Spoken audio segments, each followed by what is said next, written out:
ರಾಹು ಇದೇ ಆಗಸ್ಟ್ ತಿಂಗಳಲ್ಲಿ ಧನಿಷ್ಠ ನಕ್ಷತ್ರಕ್ಕೆ ಎಂಟ್ರಿ ಆಗ್ತಾ ಇದ್ದಾರೆ. ರಾಹು ಧನಿಷ್ಠ ನಕ್ಷತ್ರಕ್ಕೆ ಬಂದಾಗಲೆಲ್ಲ ಗ್ಲೋಬಲ್ ಲೆವೆಲಲ್ಲೇ ಸಾಕಷ್ಟು ಬದಲಾವಣೆಗಳಾಗಿದೆ. ದೊಡ್ಡ ದೊಡ್ಡ ಇನ್ವೆಸ್ಟರ್ಸ್ಗಳೆಲ್ಲ ಬ್ಯಾಕ್ಔಟ್ ಆಗ್ತಾರೆ.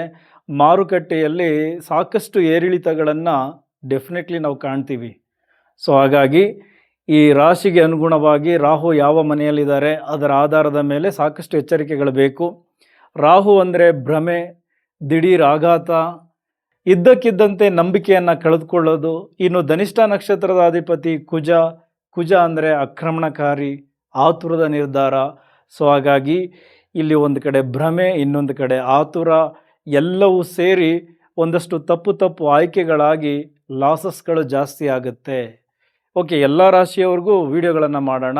ಸ್ಪೆಷಲಿ ನಾನು ಯಾಕೆ ತುಲಾರಾಶಿಯನ್ನು ತಗೊಂಡೆ ಅಂದರೆ, ತುಲಾರಾಶಿಯವರೇ ತುಂಬ ಎಚ್ಚರಿಕೆಯಿಂದ ಇರಬೇಕು. ಯಾಕೆಂದರೆ ಅವ್ರಿಗೆ 5ನೇ ಮನೆಯಲ್ಲಿ ರಾಹು ಧನಿಷ್ಠ ನಕ್ಷತ್ರಕ್ಕೆ ಬರ್ತಾ ಇರೋದು. 5ನೇ ಮನೆ ಅಂದರೆ ಅದು ಹೂಡಿಕೆಯ ಸ್ಥಾನ. ಸ್ಪೆಷಲಿ ಷೇರು ಮಾರುಕಟ್ಟೆಗೆ ಸಂಬಂಧಪಟ್ಟಂತೆ ಇಲ್ಲಿಂದ ಈಚೆಗೆ ತುಂಬ ಎಚ್ಚರಿಕೆಯಿಂದ ಇರಬೇಕು. ನಾನು ಆಲ್ರೆಡಿ ಹೇಳಿದ್ದೀನಿ, ರಾಹು ಅಂದರೆ ಭ್ರಮೆ. ನಾಳೆನೇ ಶ್ರೀಮಂತರಾಗ್ಬಿಡೋಣ, 1 ಲಕ್ಷ ಇದೆ 10 ಲಕ್ಷ ಮಾಡೋಣ, ಈ ರೀತಿಯ ಭ್ರಮೆಯ ಐಡಿಯಾಗಳನ್ನು ರಾಹು ನಿಮ್ಮ ತಲೆಗೆ ತುಂಬಿಡ್ತಾರೆ. ಸ್ಪೆಷಲಿ ಧನಿಷ್ಠ ನಕ್ಷತ್ರಕ್ಕೆ ಬಂದಿರೋದ್ರಿಂದ ಸ್ವಲ್ಪ ಸಡನ್ ನಿರ್ಧಾರಗಳನ್ನು ತೆಗೆದುಕೊಂಡು ಇನ್ವೆಸ್ಟ್ಮೆಂಟ್ ಮಾಡೋದಕ್ಕೆ ಹೊರಟೋಗ್ತೀರಾ, ಅಲ್ಲಿ ಲಾಸಸ್ಗಳು ಜಾಸ್ತಿ ಆಗುತ್ತೆ. ಸೊ ಆಗಸ್ಟ್ ತಿಂಗಳಿಂದ ನೀವು ಎಷ್ಟು ಸಮಾಧಾನವಾಗಿ ಲೆಕ್ಕಾಚಾರ ಹಾಕ್ಕೊಂಡು ಇಂಡಸ್ಟ್ರಿಯ ಸ್ಟ್ಯಾಂಡರ್ಡನ್ನು ಅರ್ಥ ಮಾಡಿಕೊಂಡು ಗ್ಲೋಬಲ್ ಲೆವೆಲಲ್ಲಿ ಏನಾಗ್ತಾ ಇದೆ ಅನ್ನೋದರ ಬಗ್ಗೆ ತಿಳಿದುಕೊಂಡು ನೀವು ಷೇರು ಮಾರುಕಟ್ಟೆಯಲ್ಲಿ ತೊಡಗಿಸ್ಕೊಂಡಾಗ ಮಾತ್ರ, ಅಥವಾ ಅತಿಯಾದ ಭ್ರಮೆಯನ್ನು ಕಡಿಮೆ ಮಾಡಿಕೊಂಡು ಲಾಜಿಕ್ಕಾಗಿ ಯೋಚನೆ ಮಾಡಿದಾಗ ಮಾತ್ರ ನಿಮ್ಮಲ್ಲಿ ಒಂದಷ್ಟು ಹಣ ಉಳಿತದೆ.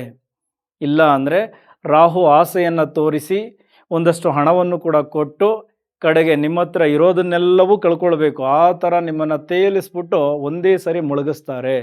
So be careful. ದಿನಗಳು ಈಗ ಇನ್ನು ಮುಂದೆ ಈ ರೀತಿ ಷೇರು ಮಾರುಕಟ್ಟೆ, ಕ್ರಿಪ್ಟೋ ಕರೆನ್ಸಿ, ಈ ಜೂಜಾಟ, ಈ ಥರ ಎಲ್ಲ ಇದೆಯಲ್ಲ, ಆನ್ಲೈನ್ ಗೇಮ್ಸ್ಗಳು, ಮತ್ತೊಂದು ಮಗದೊಂದು, ಅದರದ್ದೆಲ್ಲದರಿಂದ ತುಂಬ ದೂರ ಇದ್ದು ಬಿಡಿ, ಬೇಕಾಗಿಲ್ಲ. ಓಕೆ, ಸೊ ಹಾಗಾಗಿ ಹೂಡಿಕೆಯ ವಿಚಾರಗಳು ಅಂತ ಬಂದಾಗ ಲಾಂಗ್ ಟರ್ಮ್ ಯೋಚನೆ ಮಾಡಿ. ಧನಿಷ್ಠ ನಕ್ಷತ್ರ, ಕುಜ ಅಧಿಪತಿ. ಕುಜ ನಿಮ್ಗೆ ಯಾರು? 2ನೇ ಮನೆಯ ಅಧಿಪತಿ, ಧನಸ್ಥಾನದ ಅಧಿಪತಿ ಮತ್ತು 7ನೇ ಮನೆಯ ಅಧಿಪತಿ. ಸೊ ಹಾಗಾಗಿ ಭೂಮಿಯ ವ್ಯವಹಾರಗಳು ಡೆಫಿನೆಟ್ಲಿ ತುಂಬ ಚೆನ್ನಾಗಿರುತ್ತೆ. ಅಲ್ಲಿ ಆತುರದ ನಿರ್ಧಾರಗಳು ಬೇಡ ಅಷ್ಟೇ. ಡಾಕ್ಯುಮೆಂಟ್ಸ್ಗಳಲ್ಲಿ ಮೋಸ ಹೋಗುವ ಚಾನ್ಸಸ್ ಇರುತ್ತೆ, ನಂಬಿದವರೇ ಮೋಸ ಮಾಡುವ ಚಾನ್ಸಸ್ ಇರುತ್ತೆ. ರಾಹು ಆ ಭ್ರಮೆಯಲ್ಲಿ ಎಲ್ಲರನ್ನು ನಂಬುವ ರೀತಿ ಮಾಡಿಬಿಡ್ತಾರೆ.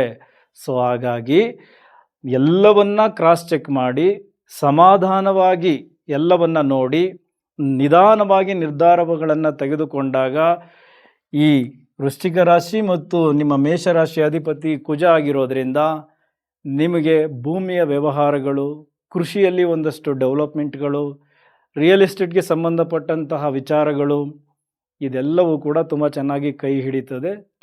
ನೀವು ಅದನ್ನು ತುಂಬ ಲೆಕ್ಕಾಚಾರದಲ್ಲಿ ಬಳಸ್ಕೊಂಡಾಗ ಮಾತ್ರ. ಓಕೆ, ನಾನು 5ನೇ ಮನೆ ಹೂಡಿಕೆಯ ವಿಚಾರಕ್ಕೆ ಸಂಬಂಧಪಟ್ಟಂತೆ ಒಂದಷ್ಟು ವಿಚಾರವನ್ನು ನಿಮ್ಮ ಗಮನಕ್ಕೆ ತಂದಿದ್ದೀನಿ. ಭ್ರಮೆಯಲ್ಲಿ ಹೂಡಿಕೆಗಳು ಬೇಡ.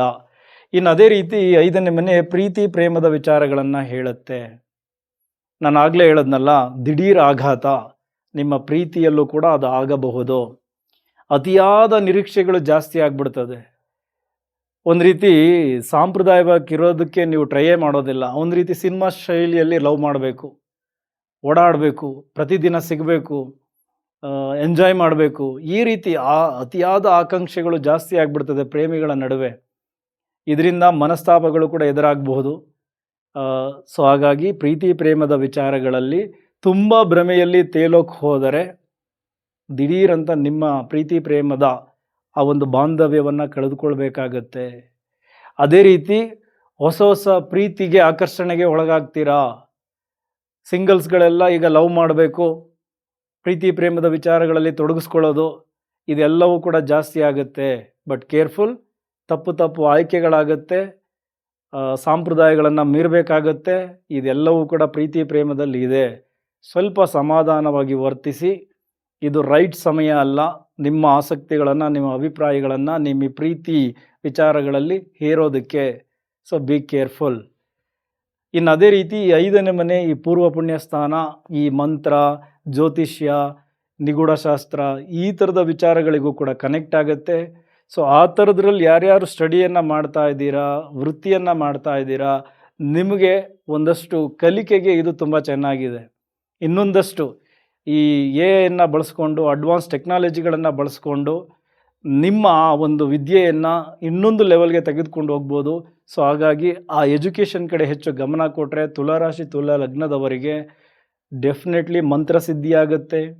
ಜ್ಯೋತಿಷ್ಯದಲ್ಲಿ ಇನ್ನೂ ನಿಮ್ಮ ಜ್ಞಾನ ದೊಡ್ಡ ಮಟ್ಟಕ್ಕೆ ಹೋಗುತ್ತೆ. ಸೊ ಈ ರೀತಿ ಈ ಒಂದು ಸ್ಥಾನವನ್ನು ಡೆಫಿನೆಟ್ಲಿ ಬಳಸ್ಕೊಳ್ಬೋದು.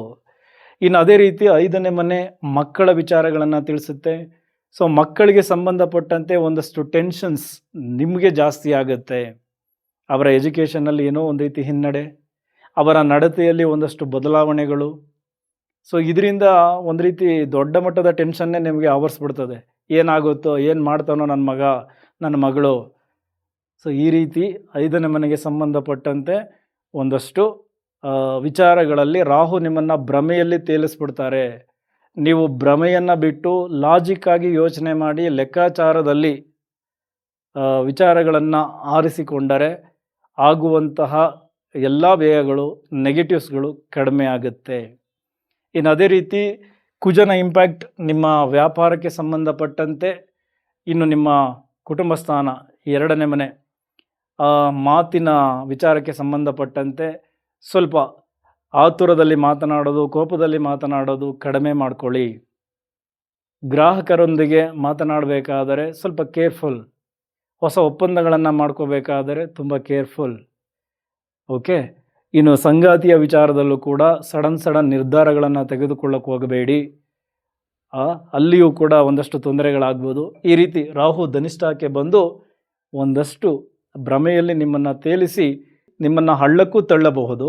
ಆದರೆ ಇದನ್ನೇ ಸರಿಯಾಗಿ ಬಳಸ್ಕೊಂಡಾಗ ಒಂದು ರಾಜಯೋಗ ಆಗಿ ಕ್ರಿಯೇಟ್ ಮಾಡಿಕೊಂಡು ಲೆಕ್ಕಾಚಾರದಲ್ಲಿ ನೀವು ಎಲ್ಲ ಕೆಲಸಗಳನ್ನು ಮಾಡಿದ್ರೆ ಇದೇ ರಾಹು ಧನಿಷ್ಠಕ್ಕೆ ಬಂದು ನಿಮ್ಮನ್ನು ಶ್ರೀಮಂತರಾಗಿ ಮಾಡ್ತಾರೆ. ಆದರೆ ಸಮಾಧಾನ, ನಿಧಾನ ಅದುವೇ ಪ್ರಧಾನ. ಓಕೆ, ಎಲ್ಲರಿಗೂ ಒಳ್ಳೆಯದಾಗಲಿ. ಇದೇ ರೀತಿ ಮುಂದಿನ ವಿಡಿಯೋಗಳಲ್ಲಿ ಮತ್ತೆ ಸಿಗೋಣ. Thank you very much.